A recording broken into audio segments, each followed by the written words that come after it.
Bonjour à tous et bienvenue dans Smart Patrimoine. Smart Patrimoine, l'émission qui vous accompagne chaque jour dans la gestion de vos finances personnelles et qui décrypte également avec vous les actualités et les enjeux du secteur de la gestion de patrimoine.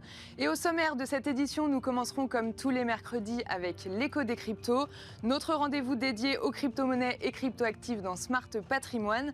Et en l'occurrence, on se demandera dans quelques instants quels sont les cadres juridiques pour l'investissement en crypto, comment réussir à différencier les projets et pourquoi la mise en place de la réglementation MiCA est importante pour réguler ce secteur. Nous en parlerons avec Maxime Lartigou, directeur associé de Novalia Patrimoine. Ensuite, nous continuerons avec Enjeu Patrimoine, un enjeu patrimoine aujourd'hui dédié aux successions en indivision.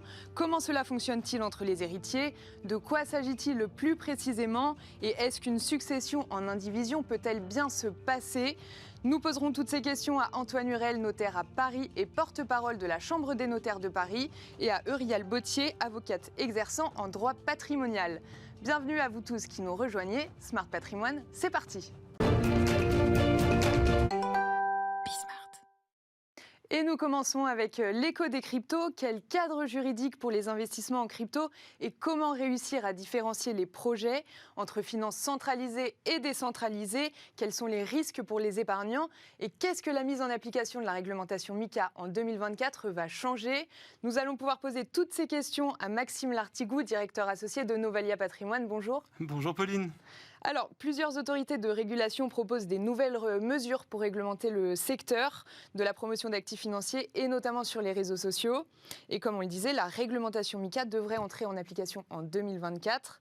Alors, pour commencer, qu'en est-il de la réglementation européenne MiCA concernant les cryptoactifs et pourquoi sa mise en place est-elle importante? Alors exactement, MiCA c'est un projet de loi pour le moment qui vise à réglementer, en tout cas à poser un cadre juridique à tout ce qui est cryptoactifs, crypto-monnaie.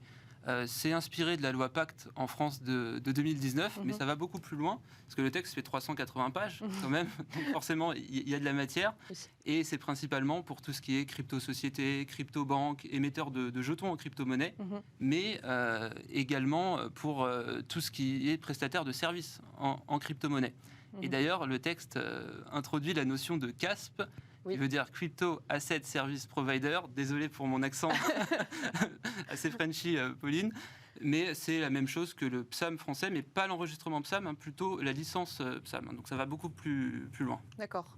Et donc en fait, ça veut dire qu'il y a encore une sorte de flou juridique jusqu'à 2024, donc jusqu'à la date de la mise en application de la réglementation MiCA. Tout à fait. En fait, là, la loi devait être votée par le Parlement européen ce mois-ci. Ça a été décalé en février 2023.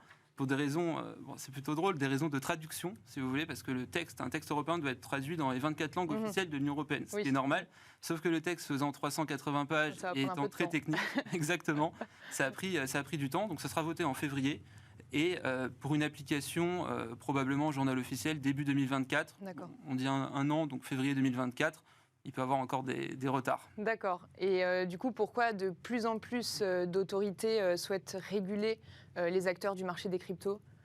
C'est vrai que dans le monde entier, on le voit que beaucoup d'autorités veulent réguler. Alors, c'est une bonne chose. Ça veut dire qu'il y a une adoption. Donc, l'adoption veut dire réaction des États. Mais on voit que les réactions sont diamétralement opposées. Je prends un exemple, enfin deux exemples même opposés. Vous avez le Salvador, je sais qu'on en a beaucoup parlé sur vos antennes, qui a mis le Bitcoin au rang de monnaie, carrément de monnaie officielle, principalement pour des raisons inflationnistes, peut-être d'indépendance vis-à-vis du dollar et d'inclusion bancaire, qui n'ont pas les mêmes inclusions bancaires que des pays développés. Et je prends l'exemple opposé de la Chine, par exemple, qui a tout bonnement interdit les transactions en crypto-monnaie. Et entre les deux, effectivement, vous avez principalement les pays du G20, mais pas que, des pays qui disent que les crypto-monnaies sont des actifs financiers à part entière, en tout cas qui essayent de l'être, et on a des réglementations, c'est l'objet de la réglementation MiCA, mais également de la réglementation aux États-Unis, au Canada, etc. D'accord. Et du coup, comment l'épargnant peut faire pour différencier les projets? Exactement. Alors, outre l'analyse fondamentale, je pense que ce n'est pas l'objet de notre discussion, mais effectivement, il faut différencier le cadre juridique des projets, parce que tous les cadres juridiques ne se valent pas. Et pour ça, il faut respecter un cahier des charges qui est plutôt simple quand on y réfléchit. Est-ce que le site internet du projet en crypto-monnaie a des conditions générales, par exemple? Convention légale. Exactement. Ouais. Est-ce que le projet en crypto-monnaie est géré par une entreprise? C'est pas toujours le cas. Quand c'est des projets décentralisés, c'est autonome, du coup, il n'y a pas d'entreprise. Est-ce que cette entreprise est de droit français, est sur le sol européen et ailleurs, vous comprenez? Parce qu'en fait, c'est vraiment à l'épargnant, pardon, je vous coupe, mais de faire la différence entre finances centralisées et décentralisées, pour le coup. Exactement. Alors, on peut avoir de la décentralisation dans la centralisation, on rajoute de la complexité, mais sur un projet totalement décentralisé, théoriquement, il n'y a pas d'entreprise. Et effectivement, quand on a une entreprise de droit français ou de droit européen, c'est beaucoup plus simple, évidemment, que quand on a une entreprise, par exemple, dans les îles Vierges britanniques ou dans le Delaware. Ouais. Et dans ce cas-là, comment fait l'épargnant du coup pour se repérer sur les bons projets? C'est en respectant scrupuleusement, excusez-moi, Je vous en prie. ce cahier des charges, mais aussi il y a quelque chose qui est assez simple, en tout cas à mon sens, c'est quand on ne connaît pas ou quand on ne comprend pas un produit, on n'investit pas dessus. C'est-à-dire que si on ne comprend pas les tenants, les aboutissants du produit, est-ce que c'est centralisé, décentralisé, qu'est-ce qui peut faire varier le cours à la hausse ou à la baisse, mieux vaut s'abstenir dans ce cas-là d'investir. Et du coup, en cas d'arnaque, quel recours peut avoir l'épargnant Là encore, tout dépend de la juridiction. C'est pour ça que c'est extrêmement important d'avoir ce cahier des charges, parce que si vous êtes en droit français, forcément, dans ce cas-là, il faut réunir des preuves, etc. Mais vous pouvez vous retourner vers un avocat et porter plainte sur le sol français. Si c'est une juridiction européenne, c'est aussi simple, mais si c'est dans les îles Vierges britanniques, c'est beaucoup plus compliqué. D'accord. Et l'AMF a mis en place un visa optionnel. Du coup, de quoi s'agit-il plus précisément, Maxime? Alors exactement, le visa de l'AMF, c'est pour ce qu'on appelle les ICO. Donc les ICO, c'est des levées de fonds en crypto-monnaie, donc en token. Et encore une fois, vous l'avez précisé, c'est optionnel. Donc, pas de caractère obligatoire, mais si vous voulez, c'est une liste blanche. Ça veut dire que ces projets-là ont été vérifiés par l'AMF et il n'y a pas de risque d'escroquerie en tout cas. Et au même titre, d'ailleurs, il y a une liste noire aussi de l'AMF. Et là, c'est la première des vigilances quand un projet est sur une liste noire de l'AMF. Voilà, on n'y va pas, c'est même pas la peine de regarder. Donc tout ça, c'est à l'épargnant pour le coup d'aller vérifier. C'est à lui de prendre ses précautions en fait sur ses projets. Exactement. D'accord. Et du coup, comment il fait lui pour différencier les protections juridiques pour lui? En France, on a de la chance parce que justement, la loi PAC de 2019, on était précurseur quand même, Cocorico là-dessus, a mis le statut PSAM. Donc PSAM, prestataire de services sur actifs numériques. C'est un enregistrement parce que vous avez aussi l'agrément, mais personne n'a demandé l'agrément pour l'instant. Donc c'est un enregistrement, mais c'est une gage de qualité. C'est géré par l'AMF. Et là, vous pouvez aller les yeux fermés d'un point de vue juridique. D'accord. Voilà. Ok. On constate qu'il y a de plus en plus d'influenceurs en crypto sur les réseaux sociaux. Et est-ce qu'ils sont dans le viseur des régulateurs, Maxime ? Alors oui, effectivement, vous l'avez dit, Pauline, il y en a de plus en plus. Et qui dit de plus en plus d'influenceurs, dit évidemment des problèmes de légitimité, potentiellement, et également potentiellement de transparence. Alors, ce ne sont pas tous à mettre dans le même panier, loin de là.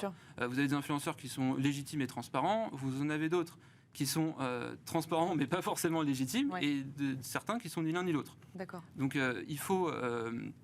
Par exemple, on a une donnée de l'ARPP, qui est l'autorité de régulation des professionnels de la publicité, qui nous indiquait qu'en 2020, il y a plus d'un influenceur sur 4 qui ont des pratiques trompeuses, ou en tout cas douteuses, et qui n'expliquent pas que leur contenu est sponsorisé. Donc, forcément, un influenceur est payé pour ce qu'il fait. Bien sûr, ok. Et du coup, quel est le problème majeur de ces nouvelles formes de conseils en investissement? Parce qu'au final, les influenceurs donnent des conseils en investissement. Justement, ça ne devrait pas être du conseil en investissement. Et ce qui fait différencier peut-être un influenceur sérieux d'un influenceur qui l'est un peu moins, il devrait avoir déjà quel est le risque de cet investissement, quel est le profil aussi, parce que ça ne convient pas forcément à tous les profils. Cet investissement, je le répète, extrêmement risqué et volatile. Est-ce que le contenu est sponsorisé? Donc, c'est-à-dire, est-ce que l'influenceur a été payé pour faire de la publicité? C'est normal, c'est un publicitaire, mais est-ce qu'il a été payé ou pas? Et un point qui est extrêmement important, c'est est-ce qu'il y a des conflits d'intérêts? C'est-à-dire qu'un influenceur peut être lui-même investisseur du projet qu'il promouvoit. Du coup, on a des conflits d'intérêts et ça s'apparente à de la manipulation de cours. Et comment la réglementation MiCA pourra-t-elle intervenir pour réguler les conseils d'investissement délivrés par les influenceurs quand elle sera en vigueur, Maxime ? Alors, il y a un article qui est assez intéressant. Je pense que tous les influenceurs européens, en tout cas, l'ont vu. C'est l'article 80. Bon, rassurez-vous, hein, j'ai pas lu toute la réglementation, mais l'article 80 est intéressant. L'article 80, en fait, met la notion de manipulation de cours et de conflit d'intérêts. C'est-à-dire que si un influenceur est investisseur d'un projet sans le dire, et il fait de la pub sur ce projet, eh ben c'est de la manipulation de cours, et forcément, de fait, il y a un conflit d'intérêts. D'accord. Et pour conclure, Maxime, est-ce qu'on peut dire que MiCA est finalement une bonne chose pour réguler le secteur des cryptoactifs ? Alors oui, c'est une bonne chose parce que forcément, ça met en tout cas les voies d'une adoption et potentiellement d'une adoption institutionnelle. Donc ça c'est une bonne chose. Mais par contre, c'est quand même à nuancer. Parce que forcément, déjà, la technologie avance extrêmement vite, hein, l'innovation avance vite. Alors, comme on l'a dit au début, ça va être en 2024. J'espère qu'en 2024, la technologie n'aura pas avancé et ce sera déjà, MiCA sera déjà un peu désuet. Et également, j'espère aussi que cette réglementation ne va pas freiner l'innovation. Alors que la réglementation, c'est bien, mais il ne faut pas que ça freine non plus l'innovation. On se rappelle de la loi Hadopi également il y a quelques années qui, au final, n'a servi à rien. Donc ça, c'est important. Et un dernier point, il ne faut pas qu'il y ait de la concurrence déloyale. C'est-à-dire que c'est très bien qu'en Europe, les projets soient réglementés. Il ne faut pas non plus qu'il y ait des projets en dehors de l'Union européenne qui viennent en Europe et qui n'ont pas la même réglementation. Merci beaucoup, Maxime Lartigout, d'être intervenu sur le plateau de Smart Patrimoine pour répondre à toutes ces questions. Et quant à nous, on se retrouve tout de suite dans Enjeu Patrimoine. Et nous enchaînons avec Enjeu Patrimoine, un enjeu patrimoine aujourd'hui dédié aux successions en indivision. Après un décès, quand il y a plusieurs héritiers, les biens du défunt sont en indivision. Cela veut dire qu'ils appartiennent à tous les héritiers. Alors, une succession en indivision peut-elle bien se passer ? C'est la question que nous allons poser à Eurial Bautier, avocate exerçant en droit patrimonial. Bonjour. Bonjour. Et à Antoine Hurel, notaire à Paris et porte-parole de la Chambre des notaires. Bonjour. Bonjour Pauline. Alors, pour commencer, Antoine Hurel, est-ce qu'on peut définir rapidement ce qu'est l'indivision successorale, s'il vous plaît ? Alors, ce qu'il faut rappeler, c'est que quand quelqu'un décède, on est automatiquement confronté au règlement de la succession et automatiquement, presque dès le premier jour du décès, on se retrouve automatiquement en indivision. En indivision, ça veut dire qu'on est ensemble sur l'ensemble du patrimoine avec ses frères et sœurs et éventuellement le conjoint.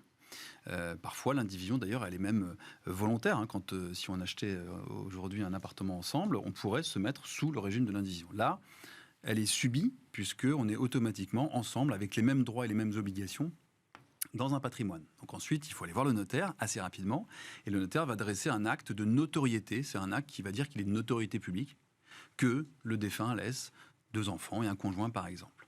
Ensuite, il y a le déroulé de la succession et il y a l'aspect fiscal, la déclaration de succession pour payer les droits de succession. Donc ça, c'est tout le travail du notaire. Mais pendant cette période, on est déjà en indivision. Ça veut dire que sur un appartement, on est tout de suite avec des droits et des obligations, sur une voiture, sur un compte bancaire. Et il faut pouvoir prendre les bonnes décisions, parce que le rôle du notaire, c'est d'aider. Mais à un moment donné, l'indivision, il va falloir justement la traiter. Et donc, automatiquement, on est en indivision dans la suite de cette succession. Ok, donc ça veut dire que quand il y a plusieurs héritiers, le patrimoine est forcément en indivision ? Quasiment tout le temps, sauf le point particulier où le défunt, par exemple, si vous voulez, a mis un testament et en disant, voilà, je veux que ma voiture, que mon appartement aille telle personne. Là, il n'y a plus d'indivision, c'est un legs particulier, donc ça évite l'indivision. Mais la plupart du temps, oui, on est toujours en indivision avec les autres héritiers. Ok, et vous parliez de fiscalité, donc quelles sont les obligations fiscales quand on parle de succession en indivision, Antoine Hurel ? Alors, chacun est responsable solidairement du paiement de ses droits de succession, tous les indivisaires, et dans les 6 mois, il faut payer les droits de succession. Alors, on ne va pas donner un cours sur les droits de succession aujourd'hui, parce que c'est un peu complexe, mais c'est dans les 6 mois qu'on doit payer ses droits de succession. Donc, une fois que le travail du notaire est fait, qu'il a fait l'acte de notoriété, tous les papiers pour titrer nouvellement les héritiers, et que vous vous retrouvez en indivision, et que les droits de succession sont payés, là, on se retrouve dans une indivision. Il va falloir, justement, essayer de voir potentiellement comment on en sort, quelles sont les règles, et il peut y avoir à ce moment-là des conflits, puisque les indivisaires peuvent dire moi, je voudrais ça, ou j'ai pas compris qu'il fallait payer ça, ou je veux pas vendre. Donc, c'est tout l'objet de... Et donc, comment se prennent les décisions dans le cadre d'une indivision successorale ? Alors, on va peut-être demander à notre avocate de nous expliquer peut-être ça, parce que... Sur le fonctionnement de l'indivision, effectivement, c'est le moment où on a le plus de tension, c'est la gestion de l'indivision. Parce que l'indivision, par nature, elle est censée être temporaire et parvenir à un partage.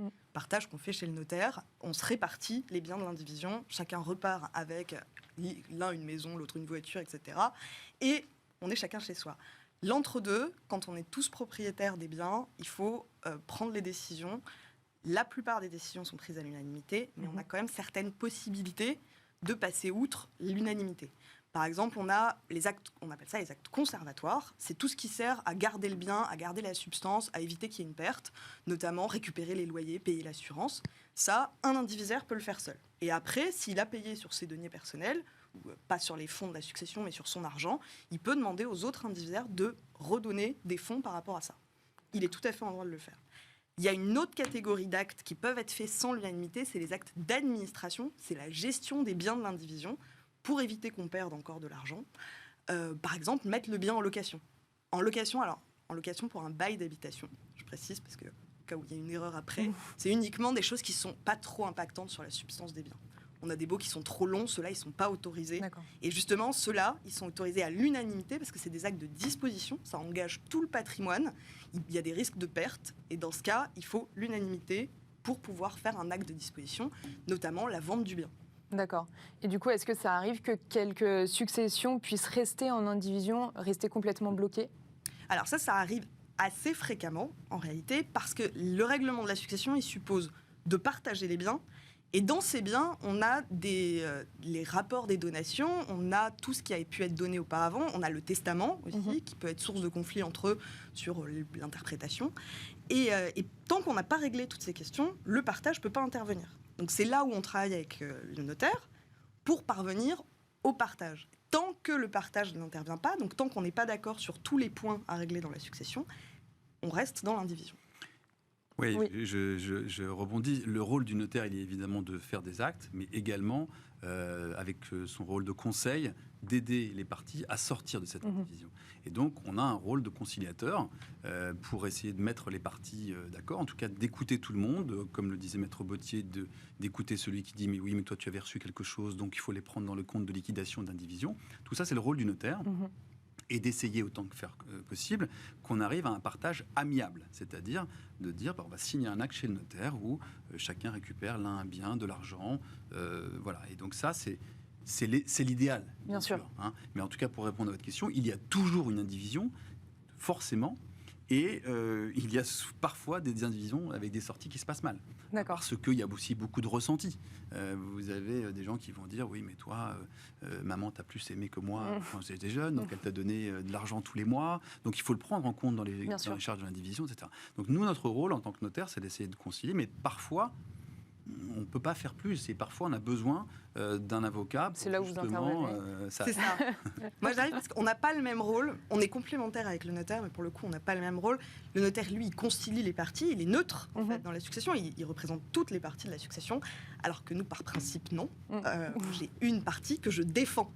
J'ai pour objectif de parvenir au partage amiable, parce qu'aucun avocat n'a pour objectif de garder les successions avec lui pendant X années. Donc l'idée, c'est d'amener les gens au partage. Mais en revanche, l'avocat, lui, va défendre la position de son client dans les limites du droit. Et aussi, c'est là où l'intervention est intéressante, c'est qu'on peut expliquer ce qui est possible et ce qui n'est pas possible. On a des clients qui viennent nous voir avec des questions et on leur dit « Non, ça n'existe pas, vous ne pouvez pas le demander. » Et c'est quelque part, ça apaise parce que c'est pas le notaire qui le dit. Parce que parfois, on a des clients qui disent « Non, mais le notaire, il est plutôt du côté de mon frère, etc. » Ben là, c'est leur conseil personnel qui leur dit non, ça va pas être possible, ça n'existe pas ce que vous demandez, on peut pas le demander, vous l'aurez jamais en justice. Et donc, ça permet d'apurer certains sujets et de se concentrer sur ceux qui posent réellement difficulté. D'accord. Et j'en reviens aux règles de l'indivision. Uriel Bottier, qu'est-ce qui se passe si jamais un indivisaire occupe le bien et que ses frères et sœurs veulent vendre le bien ? Alors, on a plein de règles qui sont prévues. C'est formidable, le droit de l'indivision. En fait, on a des règles pour un peu tout. Si on a un indivisaire qui occupe privativement un bien, qui empêche les autres de jouir du bien. Une maison de campagne, par exemple, c'est ce qui arrive fréquemment. On en a un qui occupe la maison et puis les autres, ils ne peuvent plus y aller. C'est réglé par le paiement d'une indemnité d'occupation. On peut demander au tribunal, alors on peut demander à l'amiable, mais généralement, quand on vient me voir, c'est qu'on n'a pas réussi à avoir l'amiable, la fixation d'une indemnité d'occupation. On peut demander que les 5 dernières années, donc si ça fait 15 ans que ça dure, vous ne demandez que les 5 dernières années, vous ne pouvez pas aller au-delà. Mais le tribunal ordonne le paiement de cette indemnité qui est fixée sur la valeur locative du bien. D'accord. Et comment on définit de manière précise l'indemnité d'occupation du coup ? Alors le tribunal prend en compte la valeur locative, donc ça on recherche quels sont les biens qui sont loués similaires autour. À Paris on utilise aussi l'encadrement des loyers. D'accord. C'est la valeur du bien. Okay. Et selon la durée de l'occupation, on peut aussi demander, ça dépend de quel côté on est bien sûr, mais une décote de précarité. D'accord. Celui qui occupe peut justifier que son occupation est précaire. Il n'est pas un locataire, il n'a pas de titre pour rester dans le bien. Donc il a le droit d'avoir une décote de précarité. D'usage, on fixe cette décote à 20% de la valeur locative du bien. Ça peut aller à 10 ou 30. En fait, ça varie en fonction de l'occupation. Et il peut ne pas y avoir lieu du tout à décote de précarité si l'occupation est très ancienne. Et par ailleurs, quand cette occupation est très ancienne et qu'il n'y a jamais eu de paiement, on peut aussi demander l'expulsion de l'occupant qui n'a jamais réglé d'indemnité d'occupation. D'accord, merci. Et donc Antoine, vous l'aviez dit tout à l'heure, il y a plusieurs manières de sortir de l'indivision. Il y en a combien à peu près ? Comment on fait pour en sortir ? En gros, il y en a 3. La sortie amiable, c'est vraiment ce sur quoi il faut se tendre, avec l'aide parfois d'un avocat qui vraiment apporte quelque chose de plus, sans que ça soit contentieux. On se retrouve chez le notaire, 1 fois, 2 fois, 10 fois s'il le faut, et on arrive à ce partage amiable, c'est-à-dire un acte notarié signé où chacun repart avec ses biens. Deuxièmement, parfois il peut y avoir aussi quelqu'un qui ne se présente pas ou qu'on n'arrive pas à retrouver ou qui fait exprès de ne pas venir. À ce moment-là, on peut demander au juge de nous désigner un administrateur, c'est-à-dire quelqu'un qui va être désigné spécifiquement. En gros, l'idée c'est de dire on est presque tous d'accord sur le partage et il nous manque quelqu'un, il ne veut pas venir. Et donc à ce moment-là, on peut demander au juge, aller saisir le juge. Et puis la troisième voie, alors à ce moment-là, c'est le pugilat, on n'arrive pas à se parler, le notaire sort complètement du scope, et à ce moment-là, ce sont les avocats qui vont à ce moment-là prendre ce qu'on appelle des conclusions, donc faire du petit papier bleu avec un huissier, et puis envoyer, assigner l'autre héritier en lui disant voilà, nous on veut sortir de l'opération, on veut sortir de l'indivision, et à ce moment-là c'est le temps du tribunal judiciaire qui peut prendre, Réal tu pourras le confirmer, mais ça peut prendre plusieurs années d'en sortir. Et donc comment ça se passe quand on arrive au tribunal ? Quand on arrive au tribunal, généralement on vient me voir avec déjà les premiers projets qui ont été établis par le notaire. L'acte de notoriété, la déclaration de succession, c'est les premières bases sur lesquelles on travaille. Là-dessus, moi je demande quels sont les sujets de difficulté. Et on assigne. Une assignation, c'est effectivement un acte qui est rédigé par l'avocat, qui rappelle ce qui s'est passé, qui est héritier, quels sont les biens en jeu dans la succession et quels sont les problèmes. Et c'est ça qui saisit le tribunal. Ça va être envoyé aux autres parties et à toutes les parties de la succession par un huissier. C'est l'huissier qui va venir chez chacun d'eux pour délivrer l'assignation. Et c'est ça qui saisit le tribunal. On le dépose auprès du tribunal. Et ensuite, il faut que chaque partie ait un avocat. On est à représentation obligatoire. Donc personne ne peut se représenter seul dans une affaire successorale. Tout le monde est obligé de prendre un conseil. Et à la suite de ça, on échange des conclusions avec les arguments, en fait, de chacune des parties. On peut avoir, tu as reçu, on en parlait tout à l'heure, tu as reçu de l'argent quand tu avais 20 ans et moi je demande à ce qu'il soit remboursé. Et l'autre qui dit, mais pas du tout, c'était pour payer mes études, ça ne rentre pas dans les comptes. Voilà. Et là-dessus, le tribunal va trancher.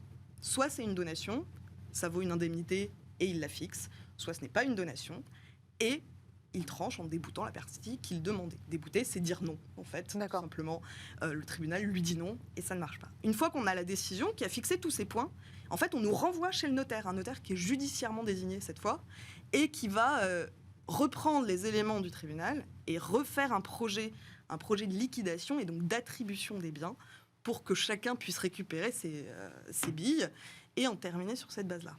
Et est-ce que quand on arrive à la solution du judiciaire, est-ce qu'il est quand même possible de repasser à l'amiable si jamais on voit que c'est trop compliqué comme ça ? À tout moment, on peut repasser à l'amiable. Déjà, on peut partir en médiation au début de la procédure, au lieu d'aller directement dessus. On peut partir sur une médiation où on discute entre les parties, mais c'est globalement ce qui a déjà été fait par le notaire dans un premier temps, par les avocats quand ils sont arrivés. On a tous tenté une conciliation. Et par la suite, on peut trouver un accord à n'importe quelle étape de la procédure. Ça peut être après la délivrance de l'assignation, avant la décision, après la décision. D'accord. C'est pas parce que la décision a été rendue et qu'elle fixe, par exemple, que A doit rapporter 100 € et que B doit rapporter 200 €. On peut toujours s'arranger entre nous. On peut tout à fait s'arranger et dire que finalement on abandonne ça et qu'on a accepté autre chose. D'accord. Alors, pour conclure, qu'est-ce qu'on peut anticiper pour que la succession se déroule le mieux, Antoine Hurel ?